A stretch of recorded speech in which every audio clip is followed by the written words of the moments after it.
Salve, salve, ouvintes do podcast do Just. Eu sou André Zanardo, diretor de redação do site Justificando. Começamos agora mais um programa subversivo para você que se encontra nas trincheiras desse país. Para iniciarmos nosso papo, Mabô está aqui ao meu lado. Eu já vou passar a palavra para ela para não melindrar esse apoio nessa apresentação que me é muito importante. Mabô! Fala, amigo, tudo bem? Seguimos aqui, firme e forte, semana após semana, forninho após forninho. Hoje o dia começou, a gente ouvindo lá o Moro no Senado. Ah, que vergonha!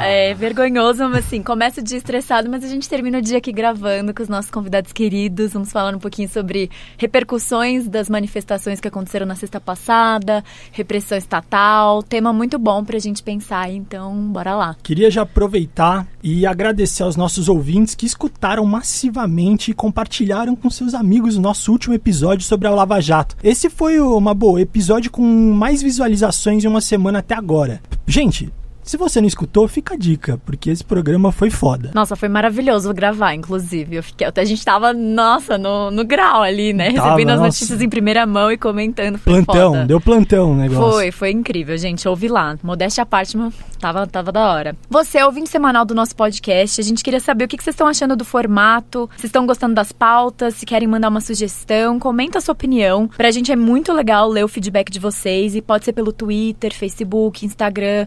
Se preferir, pode mandar no e-mail da redação que a gente acompanha tudo. Manda lá, redação@justificando.com. Então vou aproveitar e contar um segredo aqui no podcast para você que é leitor do site Justificando e vou fazer um convite. Você sabia que o Justificando também recebe colaboração de texto dos seus leitores? Se você é uma mente inquieta que pensa direito, entende das coisas que a gente aborda na nossa linha editorial, esse e-mail redação@justificando.com é o canal para vocês nos enviarem textos e a nossa equipe vai analisar a sua publicação. Já imaginou ser publicado no Just? Maravilha, né? Então tá aí o convite. Se o tema for quente e você tiver uma boa análise, você tem uma boa chance de ser escolhido. Introduções feitas, vamos apresentar os nossos convidados de hoje. Primeiramente, é um prazer receber aqui no estúdio a advogada Camila Marques, que faz um trabalho incrível na organização Artigo 19. Desde 2013, a Camila e Artigo 19 faziam um trabalho de defesa à liberdade de expressão e um estudo aprofundado sobre os mecanismos de repressão aos protestos no Brasil. Bem-vinda, Camila. E queria já aproveitar aqui, depois dessa pequena introdução, e pedir para você mesma falar um pouquinho sobre o seu trabalho no Artigo 19 e contar pra gente como é que é. Bom, muitíssimo obrigada pelo convite. Pra gente é, assim, uma imensa alegria estar aqui hoje. Artigo 19 ela é uma organização internacional de direitos humanos que trabalha com um tema específico que é a defesa do direito à liberdade de expressão e do acesso à informação pública. A gente atua no Brasil já há 10 anos e especificamente sobre esse cenário de protestos a gente já vem acompanhando há 6 anos a partir das jornadas de junho de 2013, esse ano se completando aí 6 anos. Eu acompanhei de perto e eu vou falar, é excelente. Se você não conhece Artigo 19, entra lá porque você já tem todas as informações todas catalogadas, é incrível. Pois é, Artigo 19 tem esse trabalho de monitoramento, então de entender esse cenário, de quais são as violações, como o Estado brasileiro, e aí, enfim, não só São Paulo, Rio, mas absolutamente como todos os estados, e não só o executivo, mas o legislativo, o sistema de justiça vem desenhando as suas ações em torno desse tema, e infelizmente o que a gente tem são cada vez mais ações muito restritivas no sentido de se sufocar esse direito absolutamente essencial em uma democracia. Do nosso lado da trincheira também, mais um advogado que vai nos ajudar a falar um pouco sobre como foi o último protesto do dia 14 que acabou com a repressão da polícia e alguns manifestantes presos. Ney Strozak é advogado, integrante do setor de direitos humanos do MST e membro da Associação Brasileira de Juristas para a Democracia. Em 2014, quando ainda podíamos dizer que estávamos em uma democracia, o Ney foi homenageado pelo Ministério da Justiça com a Medalha Nacional de Acesso à Justiça pela sua contribuição à ampliação e democratização de acesso à justiça no Brasil. Bem-vindo, Ney. É um prazer recebê-lo no nosso podcast. Explica um pouco pra gente como que é o seu trabalho no MST. Muito obrigado, boa noite aos ouvintes e às ouvintes deste bonito programa que vai ao ar toda quinta-feira. Muito obrigado pelo convite. Bom, o meu trabalho, sou advogado, sou militante no MST e advogado desde 95 e também nessa condição coordenador do setor de direitos humanos do MST. E mais recentemente sou militante também na Associação Brasileira de Juristas pela Democracia, ABJD, que já fez um ano agora em maio, e sou militante, portanto, advogado e militante no MST e militante nessa Associação Brasileira de Juristas pela Democracia. Tá na trincheira. Sempre, e precisamos, né? Se nós não nos organizarmos, eles vêm e passam por cima. Mesmo organizado já é difícil, imagine se nós não nos organizarmos. Com certeza. Bom, antes de iniciar nosso bate-papo com o Ney e com a Camila, queria agradecer os queridos apoiadores da Rádio Brasil Atual, Sindicato dos Bancários do Estado de São Paulo e ao Crivella Advogados, que ajudam com a estrutura para a gente fazer isso aqui rolar semanalmente. Então, muito obrigada, queridos.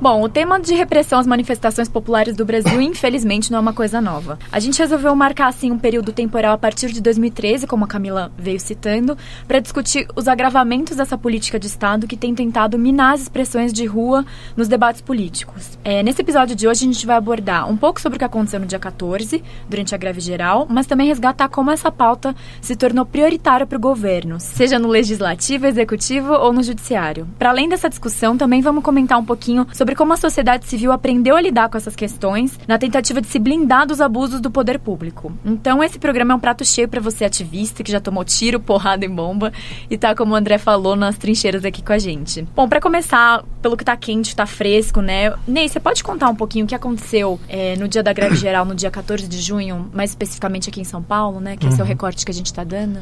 Bom, dia 14 de junho, marcada a greve geral, cerca de 45 milhões de trabalhadores paralisaram, cruzaram os braços.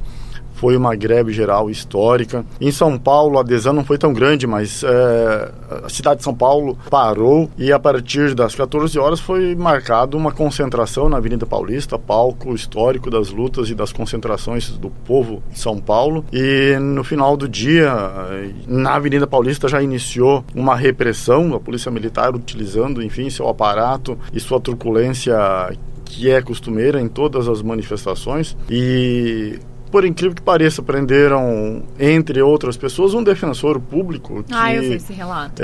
Que no exercício da sua profissão se apresentou para tentar impedir a prisão de outras pessoas e nesta condição, exercendo sua profissão de defensor, foi encarcerado, foi algemado e levado para a delegacia. E mais cedo, na USP, ali na cidade universitária, 10 estudantes, na verdade 9 estudantes de um profissional, um trabalhador da USP, foram presos, acusados de associação criminosa e foram presos aleatoriamente ali a partir das 13 horas e essas 10 pessoas foram levadas para o DEIC porque supostamente fariam parte de uma facção criminosa, porque no DEIC, para onde eles foram levados justamente para o espaço de investigação das facções criminosas de São Paulo, na delegacia DEIC lá no Carandiru. E foram deslocados para lá já numa combinação do governo do estado de São Paulo com a Secretaria de Segurança Pública, com a Polícia Militar, para dizer estes são criminosos e pertencem a uma facção criminosa, porque de regra, pelo direito, eles deveriam ter sido levados para a delegacia da Polícia Civil no bairro. Ali, mais próxima. Mais próxima, ali no Butantã.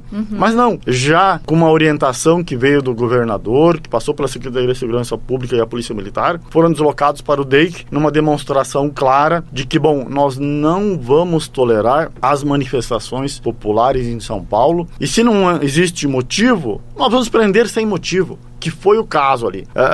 Teve um incêndio num carro que, enfim, estava abandonado, não tinha nada a ver com a manifestação, mas o carro acabou sendo incendiado, mas não era motivo para prender ninguém, bastava chegar os bombeiros ou qualquer um com um extintor e apagar o incêndio, pronto.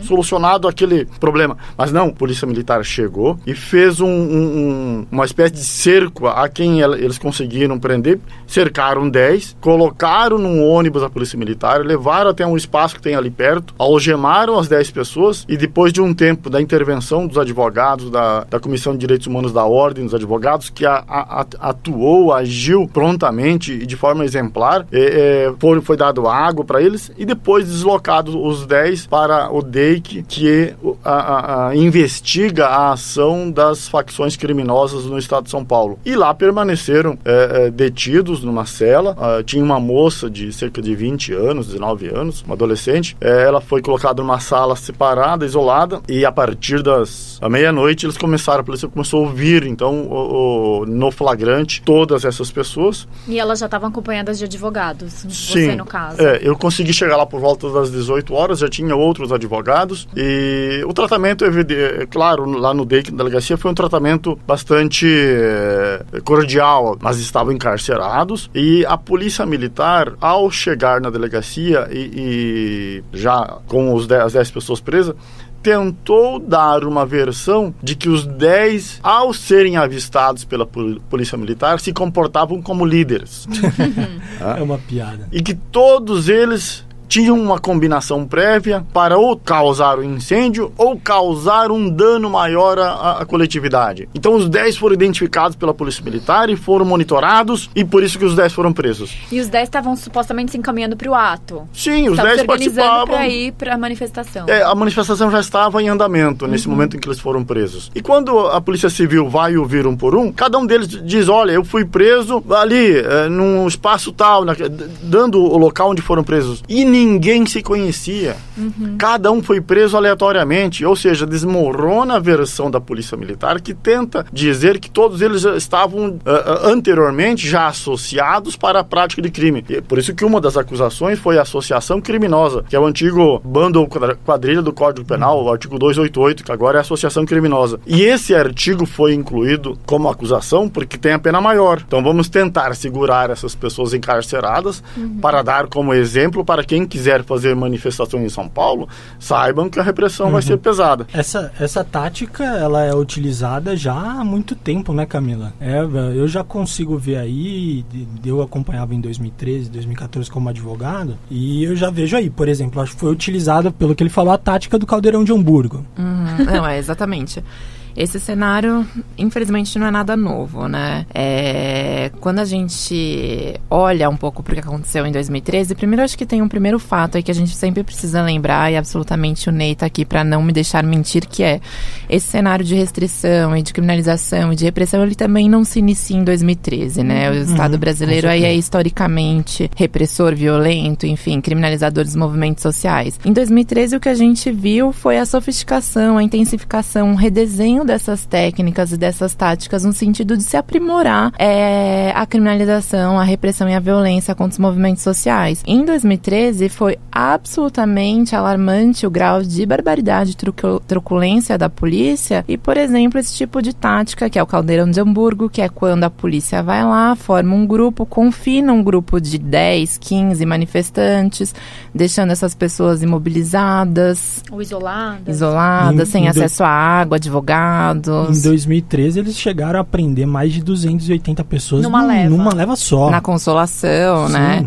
Sim, manifestantes às vezes estão sentados na concentração, a polícia vai lá e faz o Caldeirão de Hamburgo. Tem um envelopamento também, que é uma prática diferente, mas semelhante, que é quando a polícia cerca o ato do começo, meio e fim e vai andando com o ato. E aí chega um momento e faz o Caldeirão de Hamburgo quando é possível, tipo, né? em setores da manifestação. Exato, assim. Por exemplo, fica de um lado da guia uma corrente de policiais e do outro lado da guia uma outra corrente de policiais. Aí a polícia diz que estão protegendo a manifestação. Quem precisa de polícia protegendo a manifestação? Ninguém. Mas essa é a desculpa que eles utilizam. E aí chega a determinado momento, aparece uma bomba, estoura uma bomba de um lado, que eles mesmos soltam e falam, vocês estão causando, e eles fecham o ato. E essa estratégia foi utilizada muitas vezes. Exato, exatamente. E assim, numa pesquisa rápida que a gente fez lá no artigo do próprio Manual de Controle de Distúrbios da PM de São Paulo, tá lá escrito de forma expressa que a polícia não deve envelopar, não deve, enfim, mobilizar os manifestantes, porque isso absolutamente causa muito mais tumulto do que qualquer outra ação da polícia. A ONU diz que isso é proibido, a Comissão Interamericana diz que isso é proibido, mas o que a gente vê, na verdade, é só a intensificação desse tipo de ação.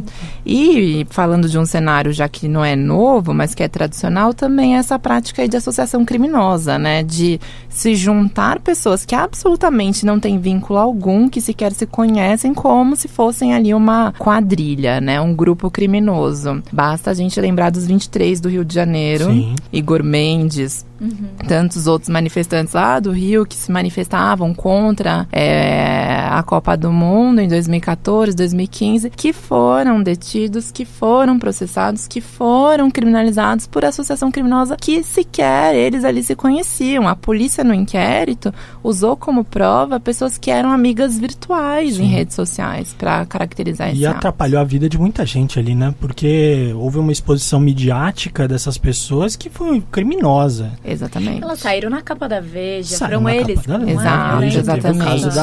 O caso da Sininho, por exemplo, que foi... A Elisa Quadros, né? Enfim, o Igor ficou preso 8 meses em Bangu, né? Presídio de segurança máxima do Rio de Janeiro, de formas, enfim, assim, absolutamente sem provas, uma fragilidade imensa. E aí é muito bem essa retomada que você faz, Mabô, porque uma das principais provas que foi utilizada no caso dos 23 foi, na verdade, grandes capas e notícias de revistas e jornais de circulação lá do Rio de Janeiro, que ficava criando personagens, criando lideranças, e essa história a gente vai vendo se repetir. E aí a polícia foi juntando essas informações, essas notícias no inquérito lá do Rio. Eu não sei se vocês se lembram, teve um fato bastante peculiar, que aquele inquérito ele estava analisando mais de 70 organizações do Rio de Janeiro. Foi expedida a ordem de interceptação telefônica para praticamente todos os defensores de direitos humanos do Rio, advogados. E é uma isso. brecha para criminalizar geral, né? Não só aquele grupo, mas ir expandindo para a cidade inteira. Exato, aqui no caso se concentrou, a inteligência da polícia acabou se concentrando no DEIC, né? Exato. E muitas escutas telefônicas, inclusive, que pegaram advogados, no caso. Então, é criminoso, isso sem autorização judicial, inclusive, eles pegavam os manifestantes, prendiam, conseguiam autorização judicial para fazer escuta desses manifestantes, mas eles chegavam a fazer escuta, inclusive, na família dessas pessoas. É assim, absolutamente fora do Estado Democrático de Direito. E se eu não estou enganada, o caso do Rafael Braga começa também justamente uma manifestação, no né? Rio, exato. Depois se expande para outras coisas, enfim, tentam criminalizar ele por outros motivos, né? Tem a questão do tráfico e tal, mas foi um dos casos mais emblemáticos, né, dessa seletividade penal e de tentar incriminar uma pessoa absolutamente vulnerável, um homem negro, pobre, e começa também dali, né? Exatamente. É a brecha que eles encontram. Tava na manifestação, caso do vinagre, né? portou Pinho-Sol. Foi o primeiro, né? Foi a primeira pessoa condenada no contexto de manifestações de 2013. A condenação do Rafael Braga saiu em dezembro de 2013, né? Como uma evidente resposta ali do Estado a todo aquele cenário. O presidente Washington Luiz, que teve sua presidência entre 1926 a 1930, já dizia que questão social é caso de polícia. É a mesma coisa em 2019, né? E os donos do poder sempre trataram toda e qualquer manifestação, seja greve, passeata, ocupação de terra urbana ou rural, como caso de polícia. E agora, nesse período de 2013 para cá, e especialmente nesse ano, essa compreensão e essa formulação mais mais aberta de que é necessário utilizar toda a força policial contra as manifestações, ela cresceu de forma assustadora. E a eleição do Bolsonaro é um momento assim do ápice do ódio da classe dominante contra o povo organizado. E vejam que o uso da força policial é num momento bem especial, que é a greve, que é uma passeata, que é uma manifestação. Isso representa que os donos do poder não medem esforços quando é necessário, seja prender alguém utilizando o direito como ferramenta de luta política, ou matando, que é o caso de muitos camponeses este ano, né? Mataram militantes do MST em Pernambuco, mataram militantes do MST no Pará. Ou seja, os donos donos do poder não medem esforços. Se precisa matar, eles matam. Se precisa usar o direito penal como ferramenta de luta política, eles usam. Prender o Lula, está preso, enfim. É o maior prisioneiro político do Brasil. E nas manifestações, eles têm toda uma tática e uma estratégia de, se possível, identificar as lideranças e prender. E se não identificam quem é lideranças, prendem um grupo, o maior grupo possível. E levam pra cadeia. E a Polícia Civil depois que se vire para fazer o enquadramento ali. Aí, no caso do DEIC, por que eles escolheram o DEIC? Você sabe, Camila? Eu cortando a palavra da Camila, me desculpe. Então, bora. Porque no DEIC funciona a Delegacia de Investigação das Facções Criminosas de São Paulo. Foram levados para lá por supostamente dizer, bom, esses 10 compõem e estão associados em uma associação criminosa, uma facção, e daí a razão de levar para o DEIC. Quando eu cheguei lá às 18h30 na sexta-feira, tinha lá aquela placa lá, Delegacia de Investigação das Facções Criminosas, falei, bom, qual a razão de trazerem essas pessoas para cá? Aí quando fui ler o depoimento de quem conduziu as 10 pessoas, eles, no depoimento dos policiais, condutores, dos presos, houve uma clara tentativa de dizer, prendemos os 10 porque são líderes e são líderes de uma facção criminosa.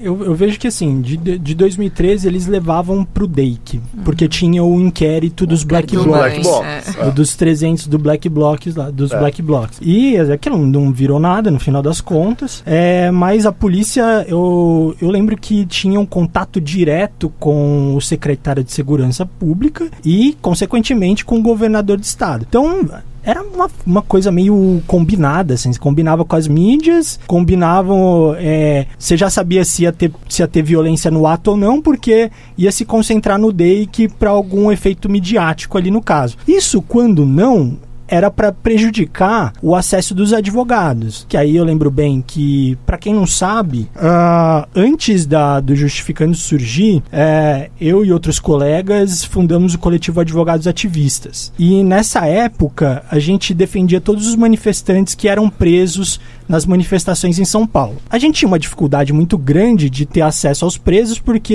aos detidos, no caso, porque a polícia separava todos os detidos em diversas delegacias. Imagina que, no caso, nosso coletivo, ele era pequeno, tinha no máximo umas 9 pessoas, e eles jogavam para 4, 5 delegacias. Então, às vezes você tinha que se deslocar para 4, 5 delegacias num grupo pequeno de pessoas, fazer fórum no dia seguinte para soltar outras, e isso dificultava muito o trabalho dos advogados. E quando não, levava pro DEIC para ter o apavoro, né? Para fazer o apavoro nos manifestantes e ter aquele caos midiático. Agora, já pensando nos casos que vieram de 2013 para cá, Camila, eu lembro aqui de alguns, por exemplo, o caso do Sérgio Silva. É um caso que recentemente teve uma atualização dele, né? O que aconteceu? Bom, Sérgio Silva, comunicador, fotojornalista, 13 de junho de 2013, né, o dia mais violento lá de 2013, ele foi atingido por uma bala de borracha, perdeu seu olho.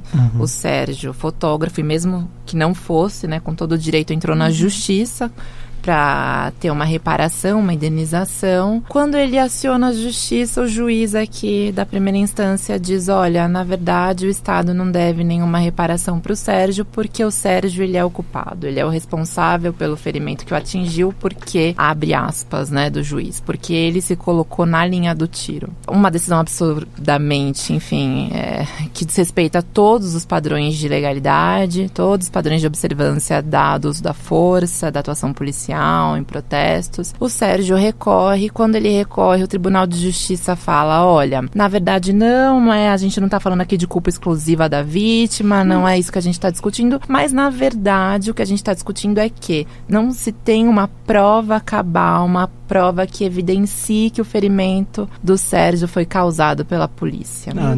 Não tem, né? Pois é. E aí o que acontece? Lá na primeira instância, o juiz antecipou o julgamento porque, no entendimento do juiz, a culpa era exclusiva do Sérgio, então independia de prova, então ele antecipou e não teve o período de comprovação ali, de dilação probatória. O que acontece? Quando vai para o Tribunal de Justiça, o Tribunal de Justiça fala, olha, não importa aqui, quer dizer, importaria sim a culpa, mas a gente não tem evidências de que foi o Estado, que foi a Polícia Militar.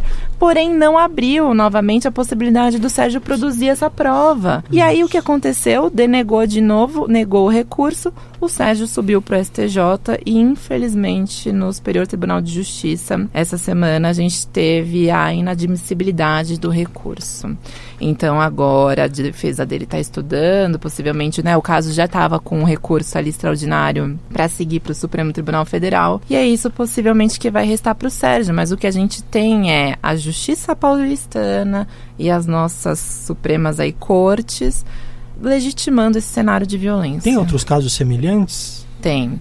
É isso, o caso do Sérgio ele também não é isolado, né? Existe o caso da Débora Fabre, estudante também da Unifesp, que também é um caso que é a Defensoria aqui de São Paulo que está acompanhando, o Núcleo de Direitos Humanos. A Débora também ainda não teve decisões favoráveis para o caso dela, a Defensoria tem estudado possibilidades de incidência internacional, inclusive porque é isso, o cenário que a gente tem aqui internamente, domesticamente no Brasil, é um cenário que não tem dado respostas efetivas e não é um cenário novo, porque o Alex Silveira, não sei se vocês conhecem, também fotojornalista, lá atrás, 2010, cobrindo um protesto de professores também na Paulista, foi atingido por uma bala de borracha, perdeu a visão, e o que aconteceu foi, a Justiça de Primeira Instância autorizou, determinou uma indenização para ele, porém o Tribunal de Justiça reverteu um pouquinho antes da decisão do Sérgio. Então o que a gente tem é uma consolidação de uma jurisprudência criminalizadora e de uma jurisprudência que culpabiliza a vítima. Eu tenho a impressão que as vítimas da repressão da polícia militar nos protestos, uma das saídas seria uma associação das vítimas, porque o sistema judiciário, o Poder Judiciário brasileiro, vai sempre isentar o Estado da responsabilidade civil. E uma associação ou uma organização que pudesse analisar todos os casos, estudar caso a caso, providenciar a perícia e a produção de prova caso a caso, e sempre que esgotar as instâncias no Poder Judiciário brasileiro, recorrer às cortes internacionais. Não há outra esperança para as vítimas, e elas tendem a crescer, porque a repressão da Polícia Militar vai se intensificar nos próximos meses e possivelmente neste ano e no ano que vem. Então, me parece que a única esperança são as cortes internacionais. É de lá que poderá vir uma resposta de reparação civil para as nossas vítimas da repressão da Polícia Militar. Hoje a BJD está soltando uma nota de solidariedade, enfim, às vítimas e aos que foram presos, e protestando com muita veemência contra essa forma do Estado brasileiro de reagir às manifestações populares. Está no site da BJD, www.bjd.org.br, essa nota de solidariedade que é importante. E me parece assim que ou nós nos organizamos, inclusive as vítimas que tenham um braço quebrado, o olho perfurado, enfim, o que apanhou da Polícia Militar, e aí precisamos organizar essas pessoas, né? Sim. Porque cada um individualmente, entrando com uma ação civil de reparação de danos materiais e danos morais pelo sofrimento que foi que sofreu, ela terá esse destino. O Poder Judiciário sempre vai dizer: Polícia Militar estava cumprindo com o seu dever, e a pessoa que foi atingida se colocou em frente ao revólver, à escopeta, e levou o tiro porque quis. A gente escolheu, né? Ou que teve o braço quebrado com o cacetete policial, porque, enfim, estava ali porque a polícia ia bater mesmo, e ele se colocou na frente do policial. E então as ações individuais terá sempre essa resposta. E a saída é alguma organização, ou a criação de uma associação das vítimas da repressão militar, da Polícia Militar no Estado de São Paulo, para organizar essas ações, buscar perícia, buscar caso a caso a produção de provas, e, vencendo a instância do Poder Judiciário brasileiro, recorrer às cortes. E as cortes têm muito uma sensibilidade maior, e nem só sensibilidade, me parece que elas têm um apreço pelo direito, por aquilo que está escrito na condição de lei, e fazem a aplicação concreta no caso concreto, diferente do Poder Judiciário brasileiro. Esses dias aí aconteceu também de um PM que tinha quebraram um cacetete na cabeça de um estudante em Goiás, lá em 2007. Foi promovido ontem. Foi promovido a Major. A Major. Foi promovido. Exato. Gente, o menino foi parar na UTI, ele tinha pedaço de osso pra ser retirado, tipo... É Matheus, né, o nome dele. Exato. Isso. E que absurdo, né? Diz a Polícia Militar que foi promovido por merecimento. Sim. Que merecimento é esse? É onde você espanca uma pessoa que está protestando e não havia nenhuma necessidade de uma pancada como aquele policial militar deu naquele estudante. Não havia razão nenhuma. Quebrou o cacetete na cara dele. Dá pra ver na foto. E nesse caso tem a foto, tipo, do momento. Muito claro, registro, não tem o que dizer em relação a esse caso. Esse caso acho que também foi em 2016 e depois, um dia seguinte desse fato, o presidente da Associação dos Policiais Militares lá de Goiás, num evento, foi dizer que, na verdade, a ação desse policial estava correta porque se tratavam ali de vândalos e terroristas. Ou seja, a gente tem todo um problema que não é só a legitimação, né, oficial, institucional, mas também esses posicionamentos, esse discurso, essa retórica que absolutamente é criminalizadora. E isso também tem um papel muito grande da mídia, no caso, né, que para se posicionar politicamente de acordo com as pautas que são de interesse da grande mídia, eles vão tratando, alternando aqueles que eles não gostam como vândalos e aqueles que interessam, por exemplo, os que saem de verde e amarelo como manifestantes pacíficos e tá tudo bem. E a gente vê que no caso, não é só a mídia. Você tem o governo do estado, por exemplo, quando sai pessoa de verde e amarelo aqui, eles liberam a catraca do metrô. Então, é um consentimento coletivo aí dessa classe média que quer ver as coisas ficarem como estão. Que trouxeram o Bolsonaro, no caso, né? É a luta de classe, né? Assim, pra quem dizia há pouco tempo atrás que a luta de classe tinha morrido, tá aí, a luta de classe bate todo dia à nossa porta. Olha, a luta de classe existe, ela tá mais viva do que nunca. E o uso do Poder Judiciário como ferramenta de luta política vem desde 1800, 1900, enfim, e hoje tá mais presente do que nunca, assim. Então, aquele que tem ilusão que a luta de classe é a coisa do passado, não. Hoje a luta de classe está aqui.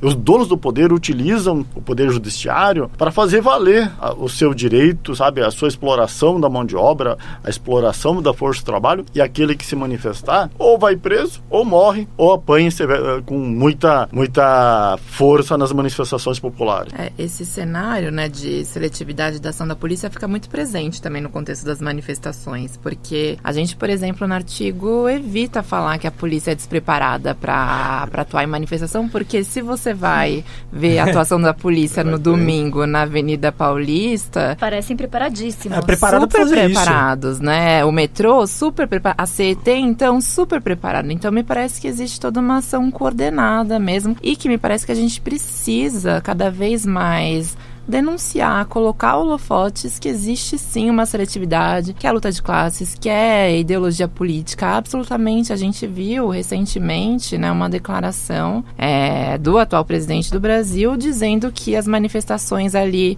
pela educação eram compostas de inocentes, úteis e imbecis. Ou seja, como a mais alta autoridade desse país deslegitima manifestações absolutamente essenciais para uma democracia, né? Então, já aproveitando, eu queria perguntar aqui, colocar na mesa, como é que a gente está agindo de forma coordenada nos órgãos internacionais? Como que o Brasil tem se posicionado? Isso eu sei que artigo 19 faz bastante. Como é que a gente está, Camila? Bom, é isso, né? A gente acredita muitíssimo na atuação e na importância dos organismos internacionais de direitos humanos, então Comissão Interamericana, os órgãos da OEA, Nações Unidas. A gente já vem atuando nesses espaços há muito tempo e a nossa análise é de intensificação desses espaços, né? Absolutamente, quando a gente vive um espaço de restrição aqui interna, nos parece que recorrer aos espaços internacionais é uma saída. E é isso, são relatores, são comissionados, são juízes que absolutamente têm uma preocupação muito grande em garantir os direitos humanos e que conhecem o contexto brasileiro, né? A Comissão Interamericana, no passado, fez uma visita oficial, onde todos os comissionados, alguns relatores especiais estiveram no Brasil, conheceram todo esse cenário de violações. Sobre o direito de protesto em si, a gente vem, enfim, pensando, né, em várias formas de articulação. A gente vem costurando algumas visitas desses relatores, principalmente com o sistema de justiça, então defensores públicos, advogados populares, como a gente consegue intensificar essa troca e principalmente a construção de casos, né? Então a gente pensa muito no caso do Sérgio, da Débora, do Alex e outros casos, como a gente consegue, nessa perspectiva que o Ney falou, pensar em levar um caso coletivo sobre restrição e violações ao direito de protesto para essas instâncias. Ô Ney, e no campo, hein? Nós acionamos em algumas situações a Corte Interamericana de Direitos Humanos, em especial o caso do Eldorado Carajás, onde 19 trabalhadores foram mortos no dia 17 de abril de 96, lá no estado do Pará. Já tem muito tempo, cara. Já. Muitos anos. E está tramitando ainda esse caso na Corte Interamericana, na verdade na Comissão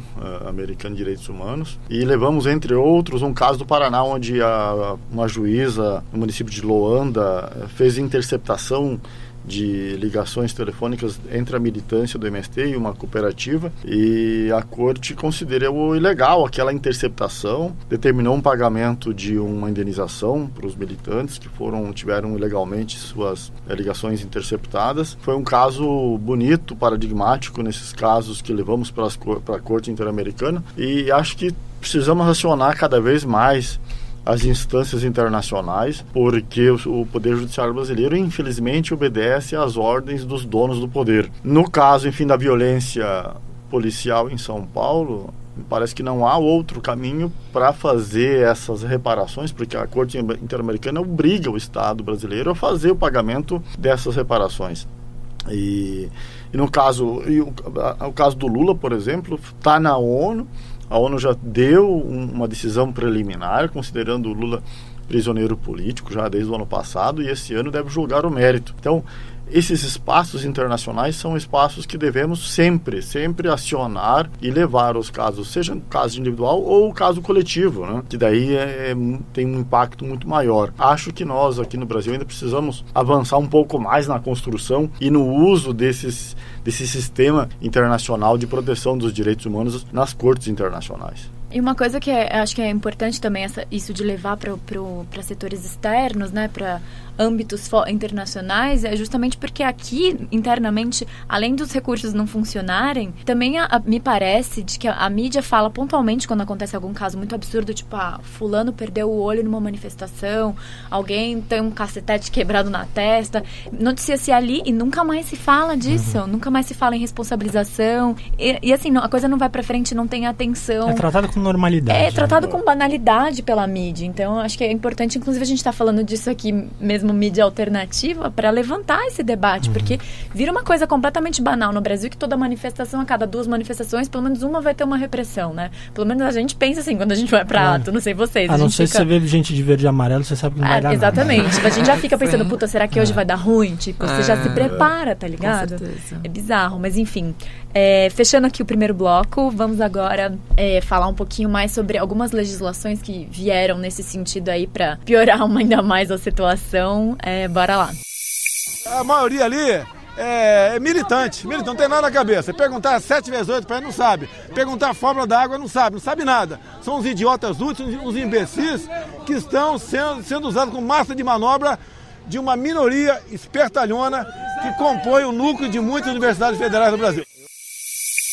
Então, já começando o segundo bloco, a gente falou um pouquinho de como o judiciário opera, né, nessa forma de dar continuidade à repressão que é feita pela polícia e pela vontade do executivo, muitas vezes. Mas como que o legislativo cuidou dessa pauta de manifestações desde o início das repressões de 2013? Bom, na verdade, o que a gente tem hoje em dia, quando a gente olha para o Congresso Nacional, é uma enxurrada de projetos de lei que visam, de todas as formas, restringir o direito de protesto, seja criando novos tipos penais, e aí a gente viu terrorismo, tem vandalismo, tem crime de bloqueio de vias, ou projetos de lei que visam aumentar penas de crimes já existentes, mas quando acontecidos no contexto de protestos. Então tem uma série de projetos que visam aumentar a pena de dano, incêndio, se aquilo se caracteriza no contexto de uma manifestação. E tem também aí uma enxurrada de projetos de lei que visam criar burocracias e uma regulamentação restritiva ao direito de protesto, exigindo uma notificação prévia, que é, na verdade, uma verdadeira autorização. O que a gente tem hoje são mais de 80 projetos de lei nesse sentido no Congresso Nacional, entre Câmara e Senado. A gente tem 19 projetos de lei que visam alterar a lei de terrorismo para fragilizá-la no sentido de enquadrar e criminalizar movimentos sociais. E é uma lei que já é bastante ruim na sua redação, já foi bastante criticada, né, pelo que eu lembro. É uma lei bastante vaga, uma lei absolutamente genérica, que traz penas altíssimas, mas que, na sua tramitação, foi possível garantir ali algumas salvaguardas aos movimentos sociais. Então, por exemplo, hoje em dia a motivação é absolutamente restrita, tem uma salvaguarda aos movimentos sociais, né, que diz que aquela lei não vai se aplicar a movimentos sociais, porém, absolutamente o que a gente tem hoje em dia são 19 projetos que, em sua maioria, visam falar que a motivação para o crime de terrorismo pode ser político-ideológico, e aí quem vai para as ruas com pauta política e com uma agenda ideológica, a gente sabe quem são esses grupos, e, enfim, uma série de projetos de lei nesse sentido que vem andando de uma forma muito preocupante. Só nesse ano a gente teve 7 novos projetos que querem alterar a lei de terrorismo, que querem, por exemplo, revogar a salvaguarda aos movimentos sociais, ou que querem, por exemplo, flexibilizá-la. E aí a gente tem textos que são, assim, novidades jurídicas que eu nunca tinha visto. Tem um projeto que diz que a lei de terrorismo vai ser, sim, aplicada a movimentos pseudo-sociais. E aí eu queria perguntar o que é o são pseudo? movimentos, ou movimentos que abusam do seu direito de articulação, e aí cita movimentos que lutam pela terra, movimentos que lutam pela reforma agrária. Ou seja, assim, absolutamente é um cenário muito pernicioso. Eu acho que todo mundo já nos últimos 4 anos vem tentando enxugar gelo mesmo no Congresso, tentando, né, evitar grandes retrocessos. E a gente tem também um problema que não é só, né, quando não saem leis restritivas no Legislativo, a gente tem muitas vezes a expedição de normas e normativas pelo Executivo. Isso aqui tem em São sido muito Paulo, comum. o Dória é campeão, né? O Dória acabou saindo na frente nesse quesito. Expediu aí... A gente em São Paulo tem uma legislação de 2014 que regulamenta o direito, que traz alguns contornos ao direito de protesto, e estava aí à espera de uma regulamentação. É uma que proíbe a máscara em manifestação e que proíbe também... Não exige que seja avisado 5 dias antes que vai ter a manifestação, é essa, né? Isso, uma lei foi aprovada, então, nesses termos, falando que uma manifestação precisa de aviso prévio, proibia máscaras. Essa lei ficou 4 anos aguardando uma regulamentação. Essa regulamentação, depois de 4 anos, foi publicada pelo governo do estado de São Paulo em janeiro desse ano, e que traz 3 grandes pontos muito preocupantes, né? O primeiro é essa questão do aviso prévio, que diz que o aviso prévio tem que ser formal e expresso. Pode ou não pode, Camila? O quê? Aviso prévio. A Constituição diz que o aviso prévio ele deve ser feito informado às autoridades. Porém, aviso prévio, por exemplo, um evento no Facebook pode ser considerado um aviso prévio. Sim, claro. E a ausência do aviso prévio jamais deve ser usada para responsabilização ou para restrição do direito de protesto. Não pode se tornar, no caso, uma autorização, né? Isso. Vamos pensar assim, desculpa. Por exemplo, a Marielle, quando foi assassinada, foi no dia seguinte já que o pessoal chamou a manifestação. Então, supostamente com essa lei, teria que ter sido 5 dias antes, e a gente não poderia fazer uma manifestação em seguida da morte dela, em luto pelo que tinha acontecido. É isso, uma manifestação assim já seria proibida. Essa lei, essa regulamentação não comporta e não absorve protestos espontâneos, né? Porque as pessoas se mobilizam muitas vezes contra um fato social político que acabou de acontecer. Ou, por exemplo, essa regulamentação também não absorve aqueles movimentos, né, que tem uma outra dinâmica de escolha de trajeto, né, de se organizar mesmo. Então, é muito preocupante essa lei. A gente diz que o aviso prévio jamais deve ser usado para restringir o direito de protesto, para criminalizar e para, que a polícia, né, haja com violência. Para além dessa questão dos 5 dias antes, existe ali uma determinação que o trajeto vai ser definido junto com a polícia militar. E, gente, mais uma vez, né, trajeto e manifestação é algo que é para causar ruído na sociedade, né? Se não fosse assim, não teria sua razão de ser. E o movimento escolhe a área da cidade que ele quer atingir, como ele quer atingir, né? Não a polícia definindo exatamente qual vai ser a estratégia do movimento. Isso. E a prática da prisão para averiguação nesses casos em que eles dizem que não consegui identificar essa pessoa, a gente vai levar para averiguação, ou acaba levando simplesmente porque acha que tem que levar. Como que é isso, Camila? A prisão por averiguação, um expediente que não existe mais no nosso ordenamento jurídico, né, desde 1988, porém é absolutamente comum em muitos contextos de vulnerabilidade social e protestos uma delas, né. Esse decreto, por exemplo, diz que é proibido objetos pontiagudos, né, um guarda-chuva, por exemplo, uma lapiseira, pode ser passível de levar alguém para uma delegacia para averiguação.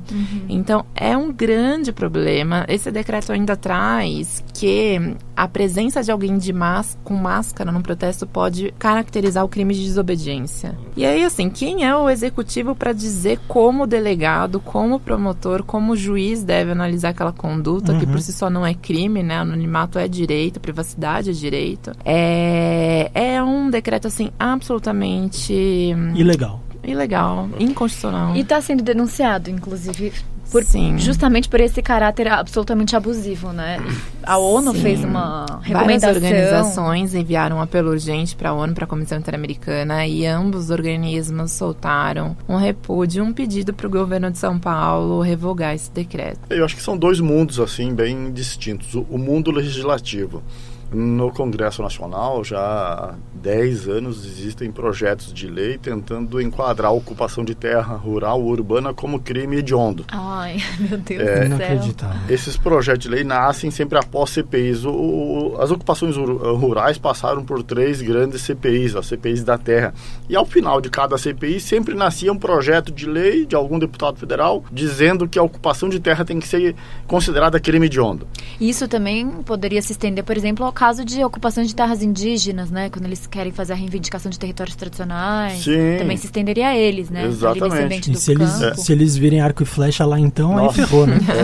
Então, esse mundo legislativo tem projetos loucos, assim, como a pretensão de enquadrar mobilizações sociais como crime de terrorismo, né? Sim. Isso é uma loucura. Mas vejam, na prática, as forças policiais, o Estado, a repressão policial não precisa dessas leis. Hoje, quando você prende 10 estudantes ali que estão na cidade universitária e deslocam os 10 presos algemados para o DEIC, no Departamento de Investigação das Facções Criminosas, é uma loucura. Ou seja, não precisa de lei para fazer as barbaridades que eles fazem. Ainda bem que no caso desses 10, no dia seguinte, a juíza que estava de plantão soltou todos eles, porque entendia que não existia um fato típico ali e nenhuma razão que pudesse ser enquadrada como necessidade da prisão preventiva do artigo 312 do Código de Processo Penal, e soltou os 10. Mas veja, a ação da Polícia Militar em nível nacional não precisa de lei autorizando. Eles são autoritários e é a forma com que os donos do poder tratam as manifestações populares. É claro que nós precisamos observar sempre, e graças a Deus o bom senso tem vigorado um pouco no Poder Legislativo, no Congresso Nacional, e não foi possível nem aprovar o projeto de lei pretendendo enquadrar ocupações de terra como crime hediondo, e menos ainda essa aprovação do projeto de lei transformando mobilizações populares como crime de terrorismo. Pelo menos até agora, não sei daqui 3 meses, né? Tudo é possível nessa nossa nova realidade que estamos vivendo desde outubro do ano passado para cá, onde o povo brasileiro deu fim, elegeu um ser que não dá para ser chamado nem político, nem nada, porque você faz política, né? É um simples autoritário, um totalitário que não tem capacidade de gerir um país. Agora eu queria falar um pouco sobre as soluções disso tudo, né? O que a gente aprendeu no meio desse caminho. E primeiro, falar assim, a gente estava falando de legislação contra manifestantes, e o que poderia ser feito, na verdade, para regulamentar essa política repressiva do Estado? Por exemplo, eu lembro das manifestações que os policiais andavam, por exemplo, sem identificação. No caso, com balaclava, muitas vezes, com aquela máscara. A utilização de armas menos letais em situações absolutamente desnecessárias. O que a gente precisa regulamentar ainda? Bom, na verdade a gente precisa avançar em tudo, né? A gente praticamente não teve nenhuma conquista nesses últimos anos. Só perdas e mais perdas. Eu diria assim que tem um passo essencial, que a gente acionar assim, o sistema de justiça e provocá-los, e aí tentar criar curtos-circuitos para que o sistema de justiça se posicione. E a gente tem um caso bem interessante aqui em São Paulo. Em 2014, a Defensoria Pública do Estado protocolou uma ação civil pública pedindo para que o executivo desenhasse um protocolo de atuação em manifestações sociais, ou seja, para que os policiais não pudessem andar sem identificação, para que os policiais tivessem um documento público e transparente sobre como, quando, em quais circunstâncias e com quais critérios pode ser usado armamento menos letal, para que não houvesse jamais impedimento, né, de local, dia e hora para uma manifestação acontecer. Essa ação civil pública, por incrível que pareça, teve uma liminar favorável, teve uma sentença favorável por uma questão política, porque o Estado entrou com uma suspensão de segurança. Essas decisões jamais tiveram um efeito prático. Porém, está andando esse caso, agora está subindo de novo para o Tribunal de Justiça e me parece que a gente precisa continuar acionando o Ministério Público para exercer o controle externo da atividade policial e o Tribunal de Justiça para dizer, olha, não é bem assim, existem regras, né, a serem cumpridas. Me parece que esse é o primeiro passo. Me parece que um outro passo também é a gente trazer um pouco experiências internacionais, o que a ONU diz sobre a atuação policial em manifestação, o que a Comissão Interamericana diz, né? A gente precisa começar a fazer com que os órgãos e autoridades brasileiras entendam que já existe muito acúmulo sobre isso e que o Brasil está muito atrás. E quais são as organizações, eu digo agora, da sociedade civil mesmo, dos manifestantes que fizeram a diferença assim, nesse processo? Como que a sociedade aprendeu a lidar com esse ambiente de repressão? Você consegue exemplificar coisas que você viu bem-sucedidas nesse caminho? Eu acho que teve uma articulação que foi bastante intensa em torno, né, da advocacia popular. Então me parece que aí vários advogados com trajetórias assim, admiráveis e com comprometimento pela causa se uniram, cada um, né, na sua perspectiva e na sua dinâmica. Esse me parece que foi um primeiro grande passo. Me parece que um segundo grande passo foi a articulação em torno do chamamento de instituições públicas, né? Então muitas organizações, movimentos sentaram e falaram, olha, Defensoria, a gente está aqui para pensar com vocês a atuação da instituição, é importante que vocês estejam em loco, é importante pensar em incidência judicial. Me parece que essa é uma pauta que ninguém vai conseguir avançar sozinho. Então, me parece que uma articulação em rede tem sido fundamental para a gente conseguir esses avanços. Sim, lembro também que nesse período de lá para cá, durante as manifestações tinham socorristas, que era muito importante, no caso, que já sabendo que ia ter violência, é importante que a gente se proteja. Então isso foi muito bacana. E acho que uma coisa que é legal, que pelo menos nos Estados Unidos, assim, acho que aqui no Brasil também, mas nos Estados Unidos teve uma repercussão absurda, que foi esses casos de letalidade policial, quando é com jovens negros, é letalidade mesmo, né? Morte. Filmar. As filmagens da ação violenta da polícia viram provas importantíssimas para mostrar o que aconteceu de fato, né? Isso, até na hora de fazer isso aí, fazer a produção de prova, muitas vezes, na época, como advogado, chegava lá, era muita gente aprendendo a lidar, fazer produção de prova, aí chegava na delegacia, ficava muito mais fácil conversar com o delegado, porque fala assim, ó, estão prendendo esse cara aqui, mas olha, ele não fez nada. Olha como a polícia agiu com ele. Então, as lives que eram feitas ajudaram muito, né, a evitar que os abusos acontecessem. E aí, nessa experiência também, eu lembro bem, como advogado ativista naquela época, a gente fundou um coletivo de observadores legais, que fez um papel, acho que fundamental, para assim, se no caso a polícia, no mínimo, respeitava minimamente os advogados, porque não respeitava 100%, até porque eu fui preso, eu já fui atingido de bala de borracha, mesmo se apresentando como advogado, a estratégia da população se portar como um observador legal para escrever e relatar aquilo que as autoridades estão fazendo, o que a polícia está fazendo, também foi muito útil e intimidava um pouco a ação deles. Então, eu acho assim que a sociedade civil consegue se organizar também, com mediativismo. Essa é a saída, é se organizar. Você que fez faculdade de Direito, você está convidado a se associar na BJD. Você que é advogado, além de, obrigatoriamente tem que estar inscrito na ordem, mas se associa nos sindicatos advogados. Você que é professor, se associa na PUESP. Ou seja, você profissional, estudante, procure uma organização. Se nós não nos organizarmos, nós vamos apanhar sempre. Mesmo organizado, nós ainda apanhamos, mas organizados somos mais fortes. E você que é estudante, você que está recém-formado, e você tem uma compreensão do papel do sujeito na história, e que você tem um compromisso compromisso com o projeto de Brasil, faça concurso público. Nós precisamos de defensores, promotores, juízes, precisamos de gente comprometida com o projeto de transformação do Brasil. Então você que está aí ouvindo e você está estudando direito, já concluiu o curso, se prepare e faça um concurso público.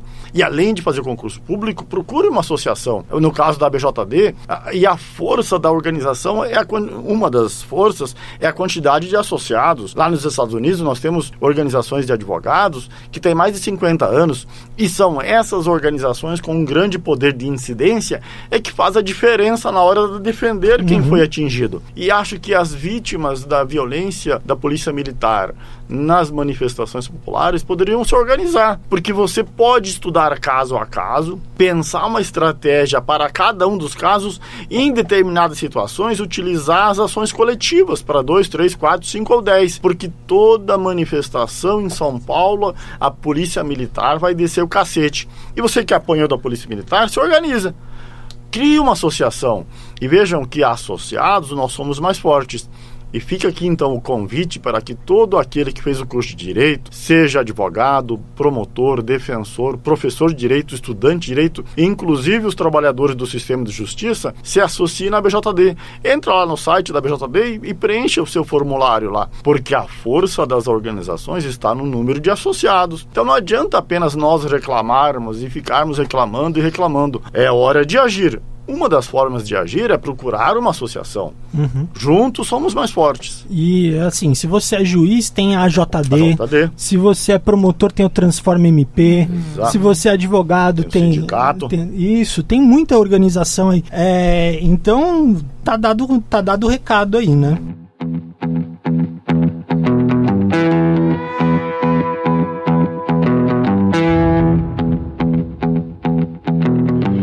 Gente, temos que encerrar, infelizmente, o nosso programa. Eu queria saber se vocês querem fazer assim, um chamado final que nem o Ney fez. Camila, quer deixar algum recadinho aí pra galera que tá ouvindo? Sim. Me parece que absolutamente estamos em tempos aí de pensar em como a gente consegue intensificar a nossa articulação, como a gente consegue pensar numa atuação em rede. Artigo 19 absolutamente está à disposição, a gente tem, a gente disponibiliza os casos que a gente atua juridicamente, então se vocês entrarem no site do Centro de Referência Legal da Artigo 19, vocês vão poder ver os nossos pareceres, amicus curiae, os casos que a gente entende que são emblemáticos nessa temática. A gente tem uma série de guias e cartilhas sobre segurança. O que a polícia pode fazer, o que não pode fazer, Exato. Né? Como filmar em manifestação. Quais são os nossos direitos, quais são os deveres. Segurança digital, né, pessoal? Nossa, eu acho sim. que para o bem e para o mal a gente precisa estar muito ligado no que a gente... Tá solta, gente. A bruxa tá solta. Nada mais é seguro no celular. Pensar na nossa segurança. A gente teve casos aí, né, de infiltrados da polícia em manifestações. Caso Balta, né? Caso Balta. Então, ficar de olho no celular, ficar de olho em reuniões, ficar de olho com o que a gente fala. Caso Balta é aquele do Centro Cultural? Isso. Exato, que era um... capitão da Polícia Militar da P2. Que foi, não da Polícia Militar, não, das Forças Armadas. Das Forças Armadas, o que é pior ainda, que está agora em Manaus e também foi promovido, né? Então, absolutamente, a gente precisa estar atento, a gente precisa olhar para a nossa comunicação e para a nossa segurança. Então, o meu chamado é nesse sentido. Eu faço um convite para você aí que segue o Justificando. Você na sua cidade, se passar por uma manifestação, escreva um relato.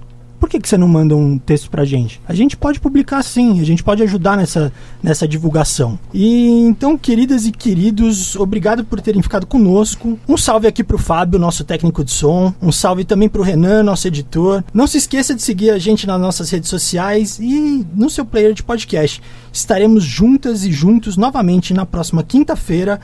Pode mandar sugestão de tema que a gente está acompanhando, as mensagens aí que você manda nas redes sociais. Se quiser o contato mais próximo, sabe que o e-mail é redação@justificando.com. Um recadinho pro pessoal, uma boa? Bom, gente, para fechar, queria agradecer novamente André, querido, por conduzir esse programa maravilhoso, sempre ajudando aqui a gente com as pautas, nossos queridos convidados, Camila, Ney, foi um prazer estar com vocês.